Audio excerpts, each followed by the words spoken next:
What's up everybody, it's Charles from HumbleMechanic.com and today I'm going to show you how to do battery voodoo.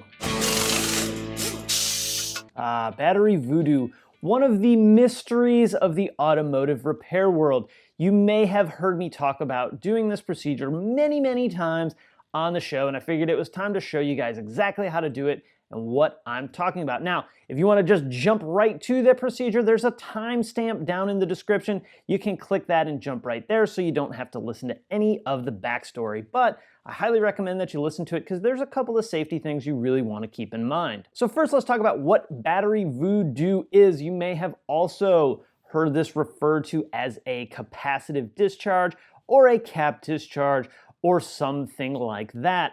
I think cap discharge is sort of what we in the VW tech world really refer to this as.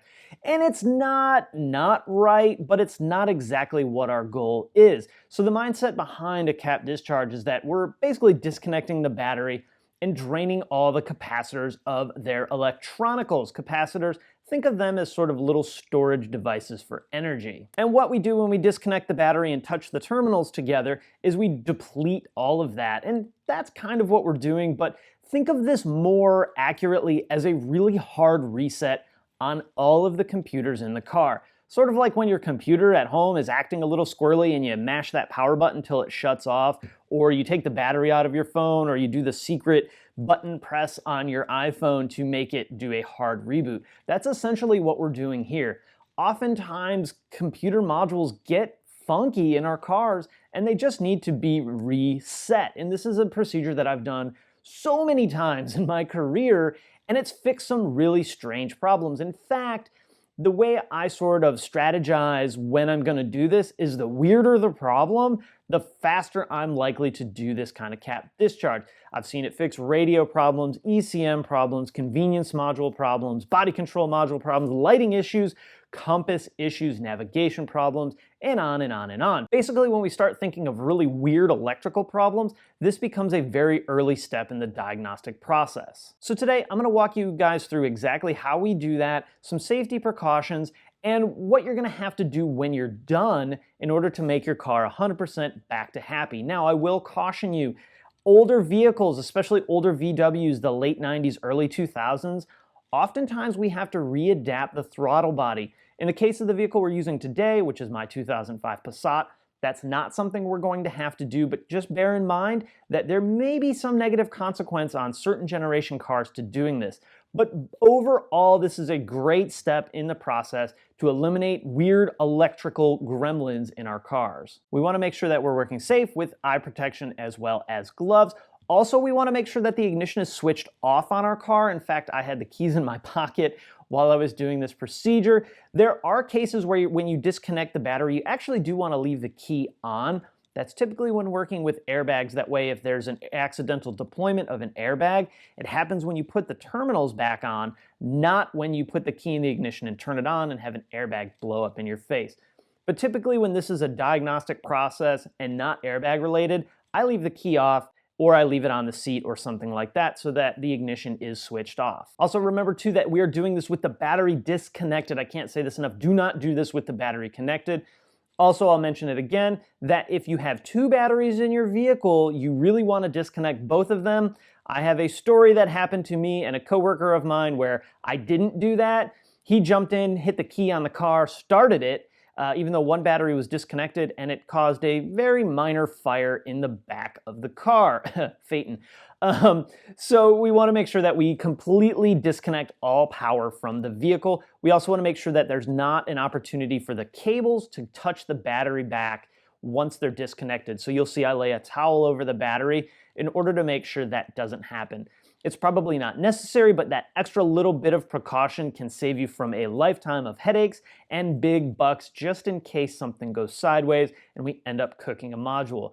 On that note, this is a very safe procedure. We don't have to really worry about electrocution or anything like that as long as you guys are doing this exactly the way I show you in this video. Don't stray from it. Do it exactly this way. And I've done this, again, thousands of times and never had an issue. So with that, let's jump outside and do this battery voodoo. All right, the tools that we're going to need for this job are going to be pretty simple. We're going to need a tool to take off the battery terminals. In my case, that's a 10mm. We're going to use a flat blade screwdriver. You may or may not need a jumper wire depending on how long the terminals for your battery are. And I also have a towel to make 100% sure that the cables don't touch the battery. Step one is going to be to locate the vehicle battery. In my case, it is underneath this cover, so we'll go ahead and remove that. That gives me access to both terminals of the battery. Step two is going to be removing the negative terminal. Now you can do the positive terminal first. I always do the negative terminal to start with. And this is where we're going to use our screwdriver to just separate the terminal a little bit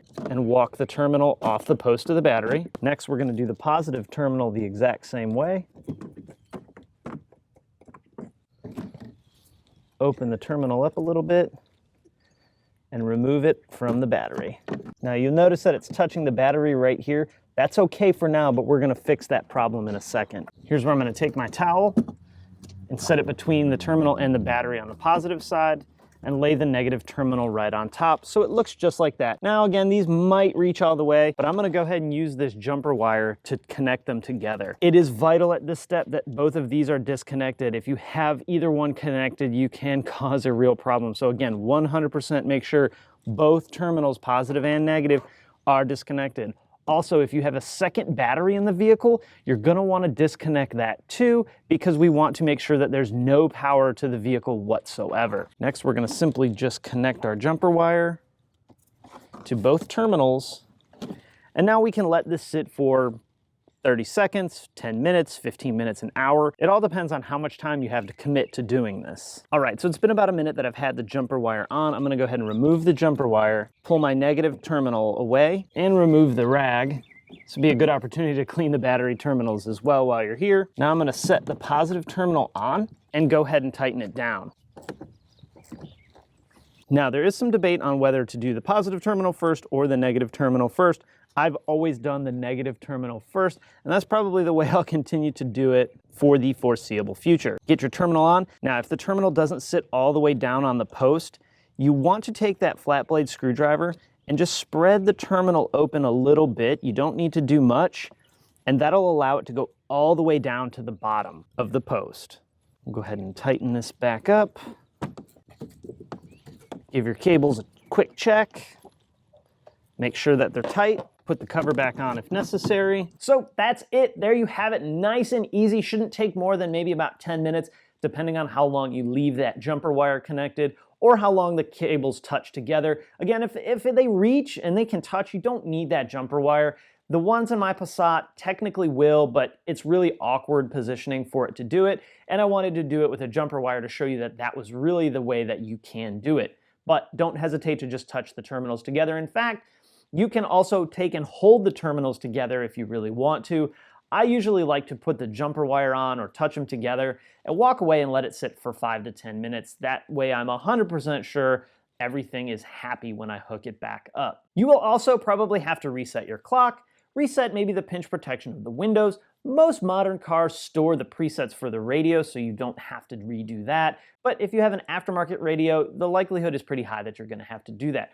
Also, in this case, you don't want to use one of those battery tenders that you put in the 12-volt outlet to retain power.